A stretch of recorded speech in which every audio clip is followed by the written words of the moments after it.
Aujourd'hui, j'ai reçu des données très troublantes en ce qui concerne la crise de logement Trudeau.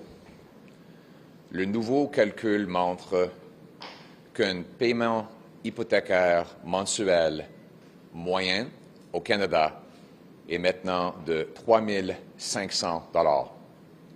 Ça veut dire une augmentation de 150 % depuis l'arrivée au pouvoir de Justin Trudeau. Je l'avais dit à plusieurs reprises qu'il avait doublé le coût de logement. Ça, c'est pas doublé. Ça, c'est plus que doublé. On part d'une crise massive, une urgence qui va se dérouler si Trudeau continue d'augmenter le prix de logement. Ce n'est pas juste une question des jeunes qui vivent dans le sous-sol de leurs parents, comme je dis depuis 2-3 ans. C'est maintenant le jeune de 35 ans et sa mère qui ont peur de perdre leur maison et de devoir vivre dans une tente. Ça, c'est la crise dont on parle. C'est du jamais vu, au moins depuis la Grande Dépression des années 30. Et ça n'existe presque nulle part au monde développé. Les experts reconnaissent maintenant qu'après 8 ans de Justin Trudeau, le marché immobilier est plus gonflé au Canada que dans presque tous les autres pays au monde. En fait, la banque UBS a dit que Toronto, c'est le bulle immobilière le plus risqué au monde, parmi toutes les villes du monde.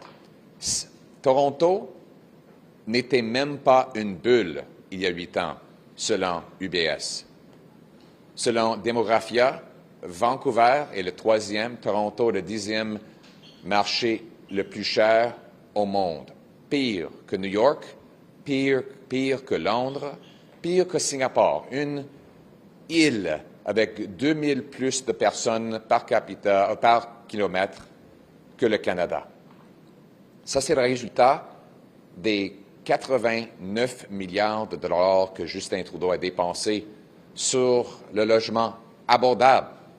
Justin Trudeau a dit que le logement était sa responsabilité. En 2015, c'est lui qui avait promis qu'il allait livrer des logements plus abordables.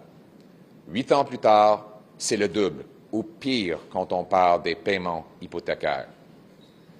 L'autre jour, on a appris un avocat a dit que des criminels veulent rester en prison parce que c'est mieux en prison que d'essayer de trouver une maison dans le marché Trudeau d'immobilier. En fait, et sérieusement, pour des jeunes, pour la classe ouvrière, le marché immobilier de Justin Trudeau est une prison. Est une prison. Et pour certaines, c'est pire, parce qu'au moins des prisons ont des murs. On aura des gens de la classe moyenne, la fameuse classe moyenne, qui vont devoir vivre dans leur voiture. Même CTV a reconnu qu'une infirmière vit dans sa voiture. Ça devient de plus en plus normal, avec des villes de tentes qu'on voit à chaque grande ville qui n'existaient pas avant Justin Trudeau. On a eu une grande retraite où Justin Trudeau allait convoquer tous les experts, des soi-disant experts, pour régler la crise que les libéraux ont causée. Et après 3 jours, des grands photo-ops et beaucoup de discours, qu'est-ce qu'on a? Quelle solution a été présentée pour renverser les politiques libérales qui ont causé cette crise? Zéro. Aucun échéancier, aucun plan pour renverser la crise Trudeau dans le logement. Zéro. Assez, c'est assez. Justin Trudeau, vous avez doublé le coût de logement depuis 8 ans. Les vacances, ça se termine maintenant. Il faut convoquer la Chambre des communes demain pour agir et réparer le dommage que vous avez causé dans les prix de logement pour les Canadiens. Ou bien on aura une crise humanitaire dans quelques années avec des gens dans la rue de la classe moyenne qui ne peuvent plus payer.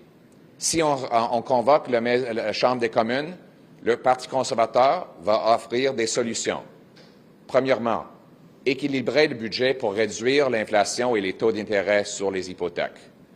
Deuxièmement, enlever la bureaucratie de tous les niveaux de gouvernement pour accélérer la construction, incitant les municipalités d'accélérer les permis de construction, accélérer les programmes du gouvernement fédéral pour approuver la construction, vendre les terrains et des édifices vides du gouvernement fédéral aujourd'hui pour bâtir, bâtir et bâtir et couper les taxes et les impôts qui empêchent la construction. Celles sont des idées qui fonctionneront. Je sais comment régler le problème parce que quand j'étais ministre responsable pour le logement, ça coûtait la moitié que ça coûte aujourd'hui.